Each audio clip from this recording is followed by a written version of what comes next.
High and love சேனலை subscribe பண்ணாமல் இருந்தீங்கன்னா மறக்காம சப்ஸ்கிரைப் பண்ணிருங்க.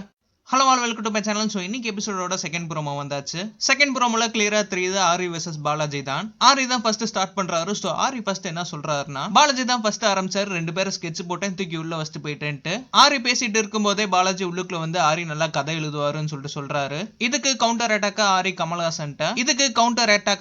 கமல்ஹாசன்ட்ட கையை கட்டி பாலாட்ட பேசுங்க சார், கை முன்னாடி வந்துருச்சுன்னா அப்புறம் பிரச்சனை ஆயிரும் அப்படின்னு சொல்றாரு. அண்ட் திருப்பி பாலா ஆரிய கம்ப்ளைண்ட் பண்றாரு, சண்டை நடக்கும் போது ஊடால வந்து அட்வைஸ் பண்ணிட்டு போறாருன்ட்டு. இதுக்கப்புறம் Kamal Haasan practice what you breach இல்லையான்னு சொல்லிட்டு பாலாஜியை பார்த்து கேட்கிறாரு. ஆமா சார், அவர் திரும்பன்னு சொல்லிட்டு பாலாஜி ஏதோ சொல்ல வராரு. அதுக்கு முன்னாடியே பாத்தீங்கன்னா கமல் பாலாஜியை ஸ்டாப் பண்ணிடுறாரு. கமல் பாலாஜியை ஸ்டாப் பண்ணதுக்கு அப்புறம் எல்லா பேரும் சிரிக்க ஆரம்பிச்சிட்டாங்க. உடனே பாலாஜியோட ஃபேஸ் மாறுது. அண்ட் உடனே பாலாஜி திருப்பி ஏதோ ஒன்னு சொல்லி சமாளிக்க வராரு. அதுக்கு முன்னாடியே பாத்தீங்கன்னா ஆரி இருங்கன்னு சொல்லிட்டு ஸ்டாப் பண்ணிட்டு கமல்ஹாசன் எல்லாத்துக்கும் சாட் வச்சிருக்காருன்னு சொல்லிட்டு முடிக்கிறாரு. ஆரி இந்த ப்ரோமோல பாக்குறப்ப ரொம்ப ஸ்மைலியாவும் கான்பிடென்டாவும் கிளியராவும் காமாவும் இருந்தாரு. பாலாஜி அப்செட்டா இருந்த மாதிரி இருந்துச்சு.